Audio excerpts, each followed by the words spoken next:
Hello, everyone, and welcome to the American Family Insurance DreamBank, where we believe in the transformative power of dreams.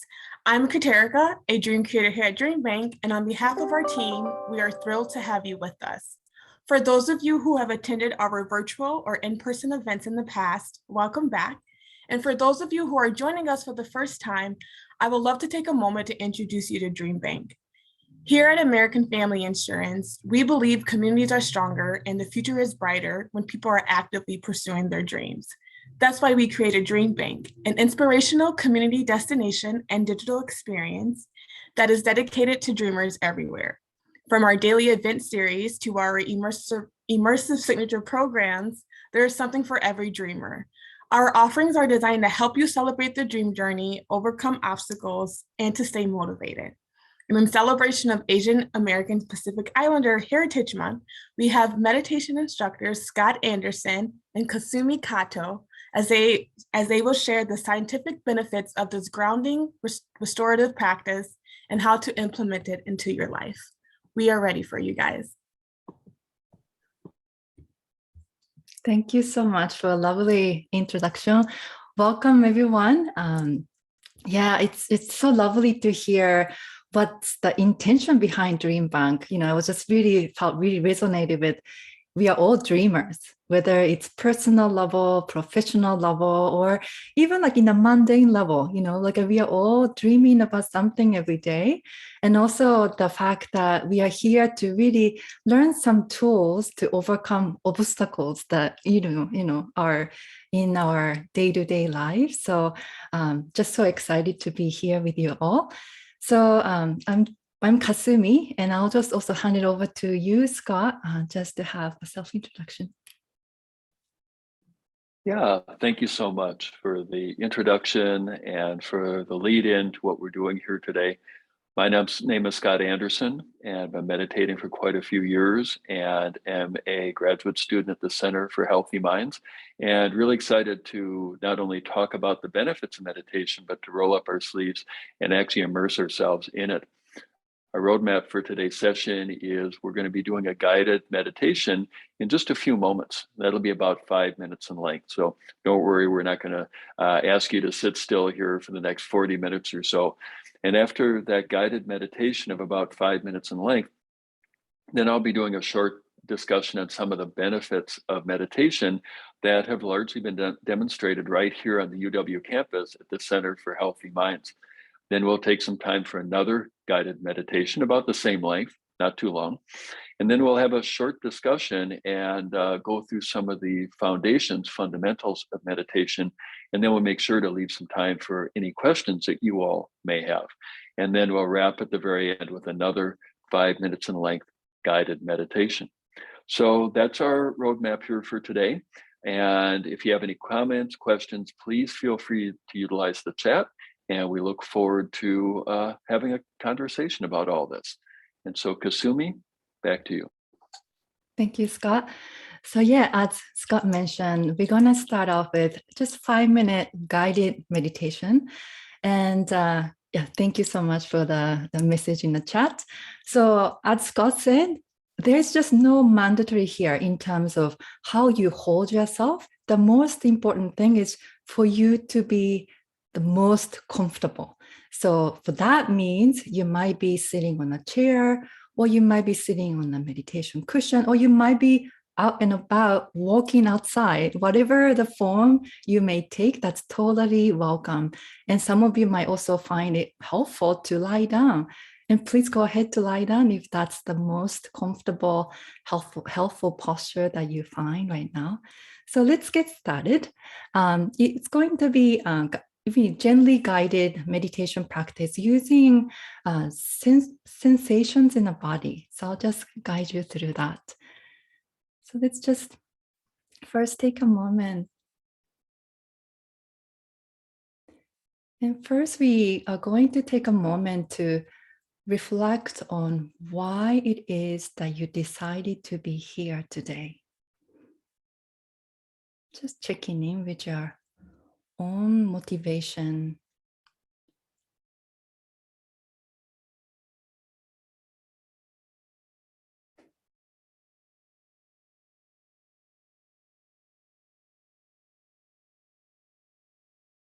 And whatever that is there, it's an expression of your kindness and compassion towards yourself. And then finding a comfortable posture.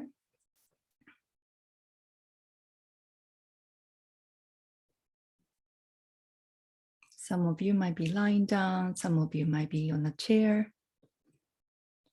Perhaps you are eating at the table, whatever form that is, that's totally fine. Just to be comfortable. And in that, allowing your spine to be loosely upright.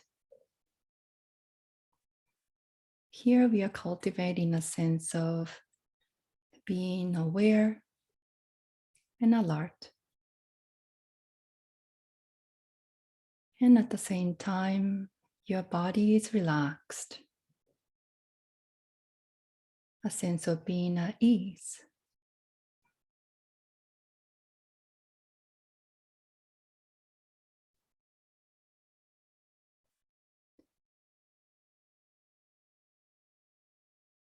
And now bringing your awareness to your face.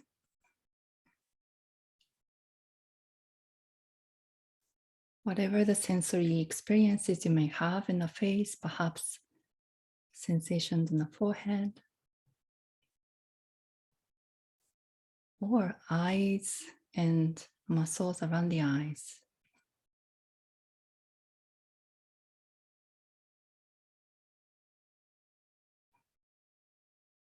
Gentle touch of awareness.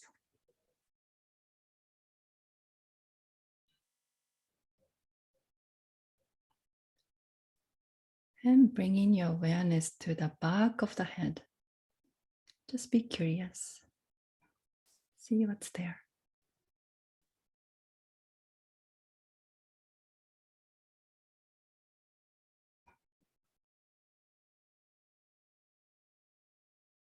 And down to the neck and shoulders.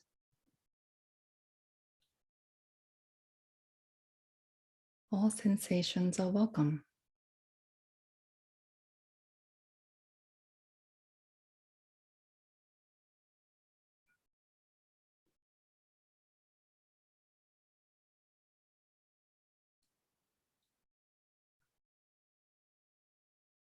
And bringing awareness to the chest.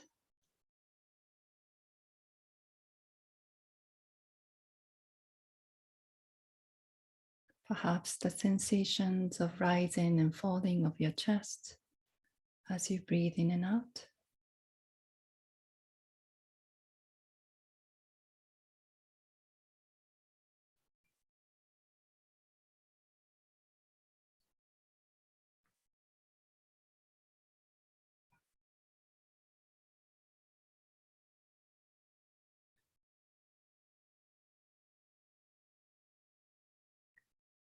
And bring your awareness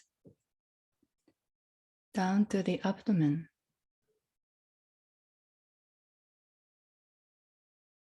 Be aware of the sensations there.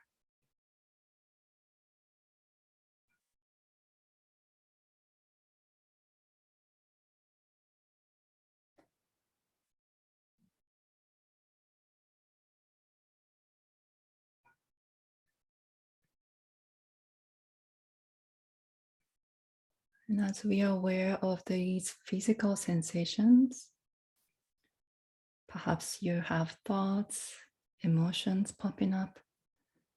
That's totally fine.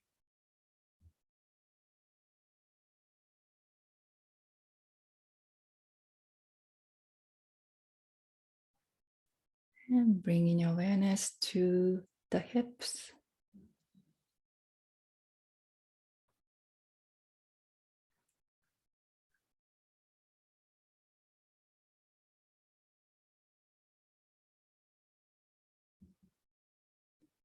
Down to the thighs.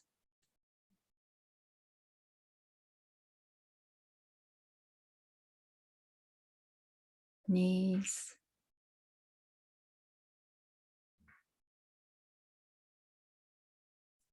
And shins and cuffs.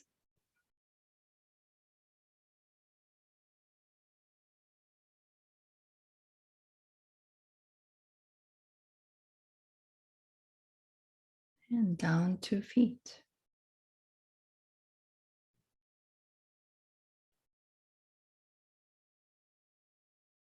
And this time being aware of the sensations of your entire body.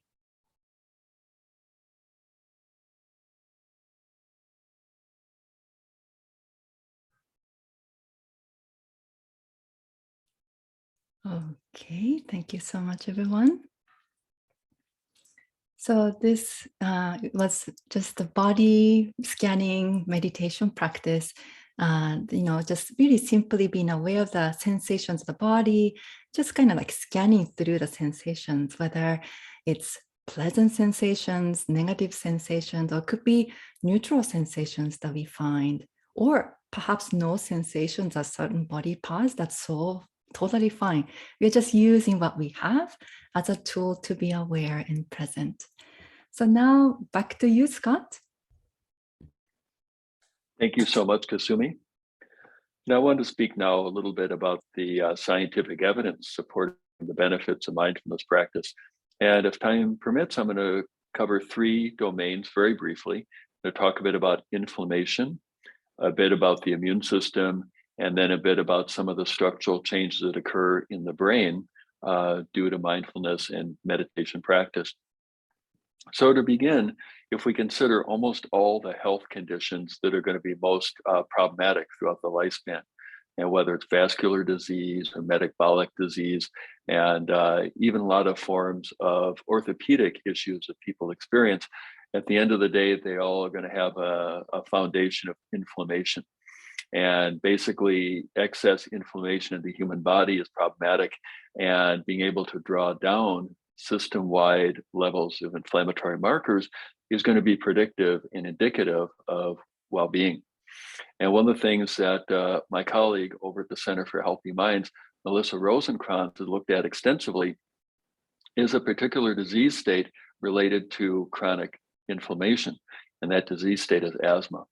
And what Dr. Rosenkrantz has found is that a regular practice of mindfulness, very similar to what Kasumi just guided us through, is really impactful in reducing the severity of asthma, reducing the number of asthma attacks, reducing the severity of those attacks when they occur.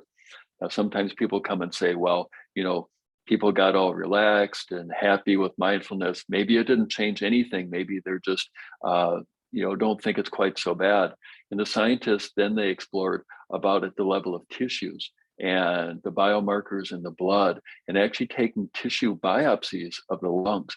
And what they found with a very brief mindfulness intervention, again, like you've already explored and experienced with Kasumi, was found to change the tissues and not just changing people's perceptions of how they feel.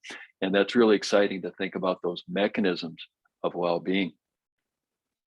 The levels of inflammation in the immune system, of course, are inseparable. It goes a bit beyond the scope of this talk to unpack that. Bit in brief, that mindfulness is really good for your immune system. And a pivotal study that came out of the UW a few years ago now is showing that people who do mindfulness have a more prepared immune system for the cold and flu season. Now, of course, I think we all know how timely it is to talk about the immune system. And the evidence was really quite elegant, is that people who did mindfulness when they got a flu vaccine, they showed more of the adaptive response to that flu vaccine as measured by blood panels. And people who did not do mindfulness, of course, they benefited from the vaccine, but not nearly as much as the people who practice mindfulness. And so I think especially in this day and age, it's mindfulness practice to help boost the immune system could probably be a benefit for almost all of us. And then one of the last things I wanted to cover was that idea of state versus trait. So without getting too into the technical weeds, something that is very fleeting or transient is a change in state. And something that's more durable and more lasting is a change of trait. And when we do mindfulness practice for a period of time, the changes in the brain are trait level changes. And we can see this in various neuroimaging techniques, such as MRI scans, fMRI scan, and also in PET scans, that when people practice mindfulness, we see durable changes in how the various regions of the brain connect one to the other. And these white matter tracks literally can be strengthened in ways that help improve well-being with just even a few weeks of mindfulness practice. And that's harnessing the power of neuroplasticity. And so I could go on and on really for the rest of the afternoon, talking about the scientific evidence, but I thought that that might be kind of a nice overview, is to think about mindfulness practice to help reduce inflammation and to help benefit all the many health conditions related to inflammation, and to help your immune system and how beneficial that could be. And then to think in terms that the neurons that fire together, wire together, meaning that we tend to develop habits. How can we break those habits? We can do it with mindfulness by literally rewiring the brain. So very exciting stuff. We continue to do research, and year by year, we have even more evidence supporting this very timeless practice. So with that, back to you, Kasumi. Thank you so much, Scott. You know, as I was listening to you, I was also reminded of Dr. Richard Davidson, who is the worldly famous neuroscientist, often says about the neuroplasticity that it's the skill that we are learning. You know, like in a way, meditation is a skill that we are learning here. That in a way, all those, for me, what was really helpful is that all those emotional patterns that I had for years and years, that was not the end of my story here. That meditation was a skill that I could learn and then also develop a new habit in my mind, in my emotional patterns. So that to me was such a powerful message to hear and scientifically proven. So thank you so much for that. I'm really excited. So with that, we thought it would be great to also introduce you to different types of meditation techniques. And when it comes to meditation, there are many, many different types of meditations. And what we are offering here to you is, it's called, calming meditation, in a sense that we are using certain objects to really cultivate calmness and peacefulness in mind. So now that we did the body sensations, maybe we're going to just expand our field of awareness to, experiences outside our body, which is sound, it could be smell. If you're eating lunch, it could be taste. So maybe we can use what you're already experiencing right now as a support for our practice. So you'll be again guided for about 5 minutes. So let's start. So again, finding a comfortable sitting position or standing position or lying down position.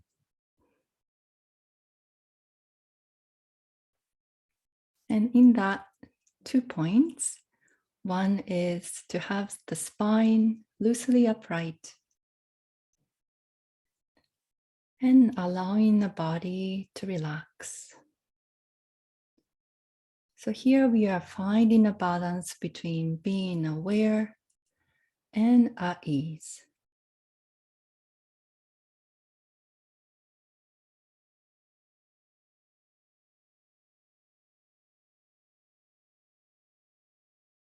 And as we are now aware of the sensations in the body, see if you can expand the awareness to include any sounds in your surroundings.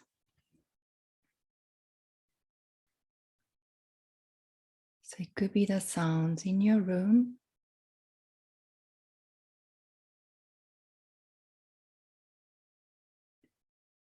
or it could be any sounds from outside.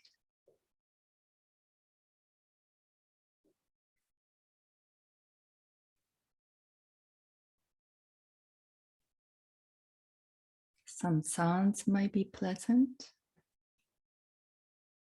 while others could be unpleasant.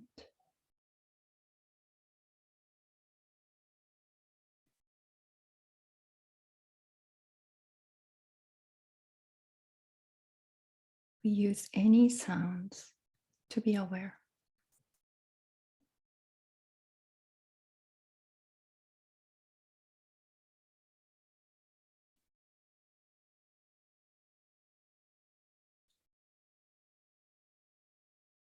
And here we don't need to focus only on the sound. We allow awareness to be open and spacious, to include smells in the room or outside.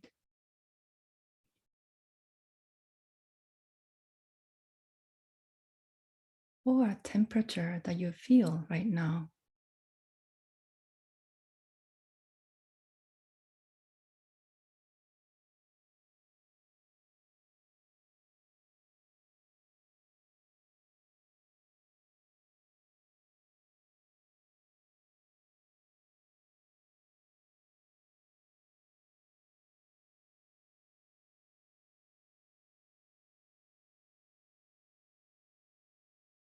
It's so normal to get lost in thoughts and feelings. In that case, no need to judge yourself. Simply return to the sound or smell or temperature in the body. To be aware and present.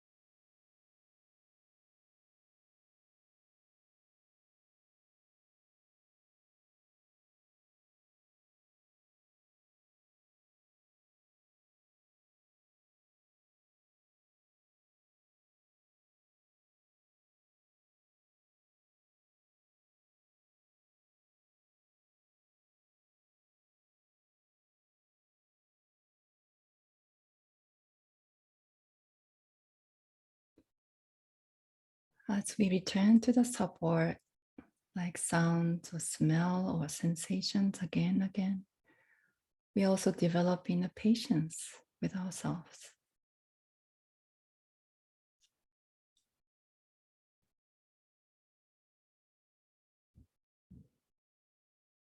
Even if it's a few seconds to be aware, we'll come back to this again and again.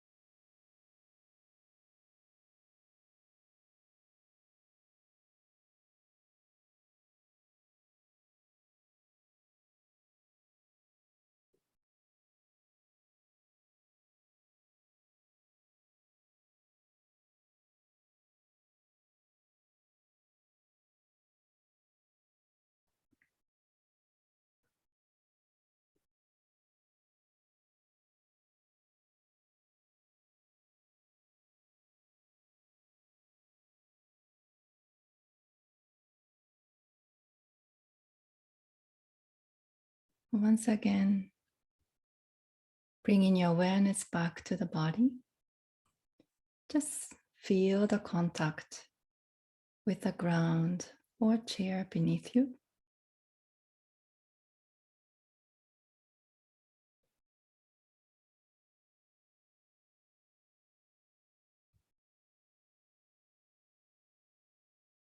Okay, thank you, everyone. Now I will give this to you, Scott. Thank you so much, Kasumi. That was lovely. So I want to talk a little bit about some of the fundamentals of meditation and briefly touch upon posture, and what to do with the mind when the mind inevitably wanders, how to work with the kind of the long haul of practice. Maybe this has whetted your appetite. So to begin with, posture, as Kasumi mentioned at the outset, the primary point is to be comfortable. And you maybe have seen a photo or a video showing people sitting upright on a cushion or on the floor. And if that works for you, then that's wonderful. That's a very time-tested posture. But for a lot of people, it hurts their knees, their hips, their backs. And the meditation posture is not about inflicting misery. And it's perfectly okay to meditate sitting in a chair. In fact, I think the majority of people would benefit from sitting in a chair. Now, within the framework of sitting in a chair, or the cushion, or the floor, it can be useful to sit up a little bit. And just like I'm doing right now, just sitting up a little bit. If for no other reason, it helps to prevent drowsiness. And I don't know whether any of you maybe have dozed off during some of these practices, but it's common. It doesn't mean you're doing anything wrong. If you get sleepy, it means that you're pretty much normal. And when you sit up just a little bit, sometimes it can help you find that interface between not too tight, tense, and not too loose, dozing off, and setting up the posture in such a way that you find that balance of not too tight, not too loose. Now, the other point I want to touch upon is a misconception that we find very often in meditation. And that misconception is your mind is supposed to be clear of thoughts. It's not. In fact, that's almost impossible to somehow magically make your mind free from thoughts, free of thoughts. And I work with so many people who say, yeah, I tried meditation, but I couldn't clear my mind. So I know that I can't meditate, which makes me really sad to hear, because meditation is not about clearing your mind. It's not being free of thoughts. It's about how you work with the thoughts. And so whatever the meditative object may be, Kasumi has already shared a few with us already, that it's inevitable that you're going to start thinking about other stuff. And when you do start thinking about other stuff, that's an opportunity to bring your mind back to the object, back to the present moment, and begin again. And doing that as many times as you need to. Now, the other thing that we often find with meditation is people say that was a really good meditation. Oh, that was a really bad meditation. And logically, we tend to want all the meditations to be good. So just like we worked with sensations, whether you like them, didn't like them, or don't really care either way, can you bring that same mindset to your meditation itself? And even if you're really distracted, the time you spend doing meditation will be really beneficial. And if someday you find that you're in the zone or dialed in or whatever the term may be, as best you can, letting that be how it was in that particular moment. And as tempting as it may be to reach for that, or grab for that, or grasp for that in the future, let each meditation be as it is, whether you like it, don't like it, or don't really care. And then lastly is that meditation tends to have ups and downs. And even for long-term practitioners like Kasumi and myself, there are days that seem quote unquote better and days that seem quote unquote worse.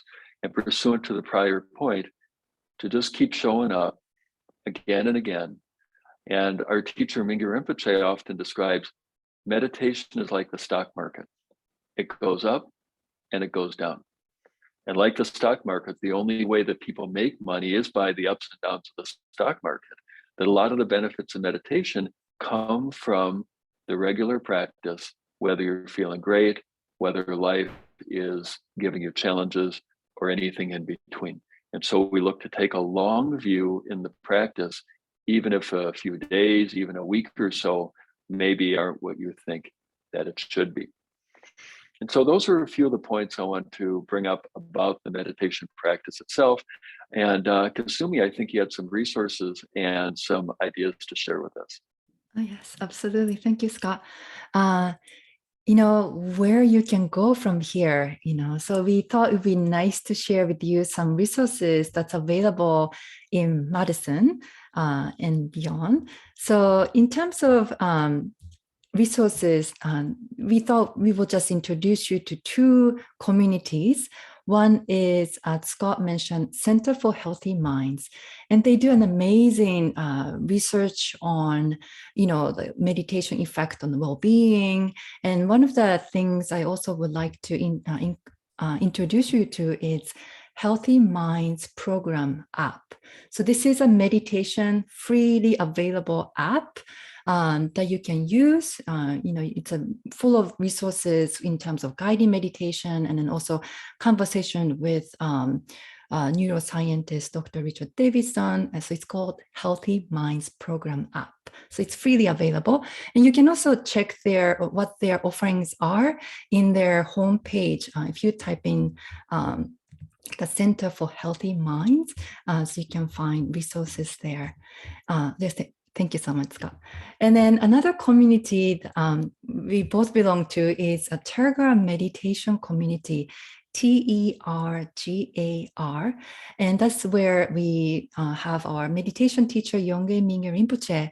And he himself has an interest in scientific research, and he was also a research subject for Center for Healthy Minds meditation research as well. And the Tergar Meditation Community offers weekly meditation group. It's in hybrid right now in this pandemic time, whether we come to the center in the East Side Madison on Tuesday night, 7 to 8 p.m., or you can even join through Zoom, just like this one. So weekly meditation group is available, as well as if you want to check more up-to-date events, you can sign up for newsletter. You can also check Tergar Madison Facebook page, so you actually get updated on that. There's also exciting event coming up. As Scott has really, beautifully described about, the science and benefit of meditation. In fact, our meditation teacher, Mingyur Rinpoche, and Dr. Richard Davidson from the Center for Healthy Minds are offering a one-day event. It's called the Science and Practice of Human Flourishing. The Science and Practice of Human Flourishing. It's on June 5th, Sunday, 7:30 p.m. at the University of Wisconsin Golden Commons. And I think tickets are now being sold. So please check it out. If you can come to the in-person event during this time, that would be also wonderful. We get to hear, what's the most up-to-date science, and also what's the benefit of these practices. And I believe you also get to practice together during that event as well. So anything to add, Scott, here? No, maybe we could open it up for any questions that the group may have.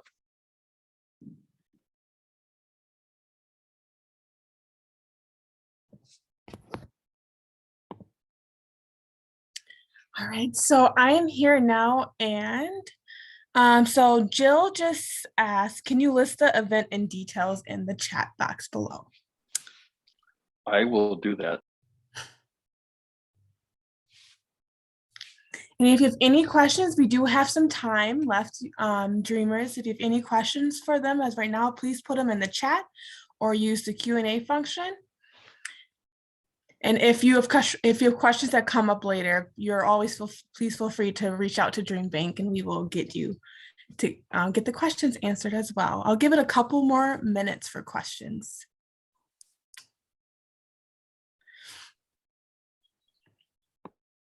In terms of questions, I know you might feel like, oh, I should not be asked this question because it sounds really silly, but there are no silly questions at all. Like, if you're wondering about something, it's likely that other people are wondering about the same. So I highly recommend you just to share. So anything is really welcome. Yeah, I see a question came in about often tried to start a meditation practice, but have not been able to stick with it. Any suggestions for remaining consistent? And so in my experience, I'll be curious to hear yours, Kasumi, is I find that if we set a very modest goal for meditation practice, maybe 1 or 2 minutes, and to make that a daily habit. And whether it's in the evening, that's just fine, depending on whether you're an early bird or a night owl, or maybe after lunch or whenever it may be, to take 1 or 2 minutes to do the practice practices that we've been exploring together here. And quite often we find is that people set a goal of maybe 20 or even 30 minutes, which is really hard to do at the beginning. And it generally takes somewhere between about 30 and about 45 days of really regular practice before it becomes a habit. So start on the low side of minutes, build the habit, and then if you feel so inclined and motivated, to look at doing longer sessions each day. Great question. Thanks for asking.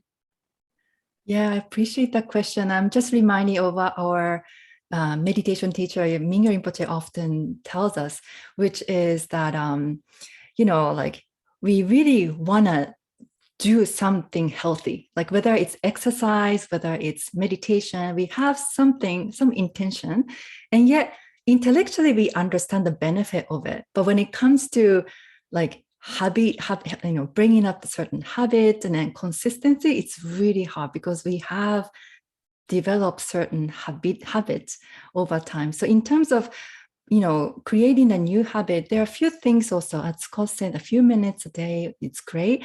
For me, what I do is I come up with plan A, B, and C, sometimes D. So in the morning, if I can practice, great. But some days I don't get to do that. So if so, I have plan B, which is right after lunch. And if that doesn't happen due to a certain, busyness of the schedule, then I have plan C that is right before I go to bed. And that often, I know, really works quite well. Sometimes I have to also come up with plan D, but I think also to be gentle with yourself, especially when you're beginning to create a new routine. Yeah, and Ryan brings up a really great point, is the power of tying in a meditation practice with something that you already do. And whether it's brushing your teeth or whether it's while you're on your commute to work, that to tie it in with something you already do can be really great for the on-ramp to a practice. Somebody else also asked here about, do you ever meditate to music? And that is very possible, like using the various objects of meditation, whether it's sensations in the body or sound. Like, of course, music is sound. And so it can be very easy to get pulled into the music and end up being carried away by the stream of thoughts. But to use the sound as an object of meditation is definitely doable. There's a lot of precedent for that. Great question.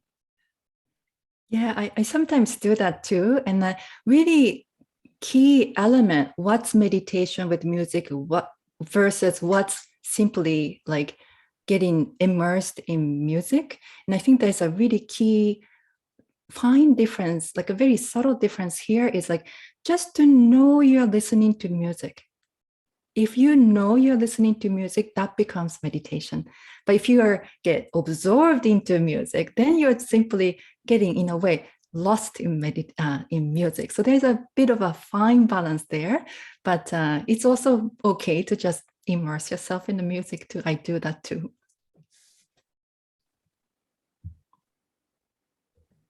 All right. Well, thank you so much for that. Just want to say thank you guys for being here with us and giving us I was so relaxed. It was so nice. I learned so much and we truly appreciate it. And to all of our dreamers who joined us as well, if you have any questions that come up throughout the day, please feel free to email the DreamBank mailbox and we will get you there. We will get the question across. If you have any other, right, I already saw that. I'm sorry about that. My mind is. Thank you so much, everyone, for joining us. And for more of our DreamBank events, please be sure to check out our DreamBank Madison Facebook page. Other than that, thank you, everyone, and goodbye.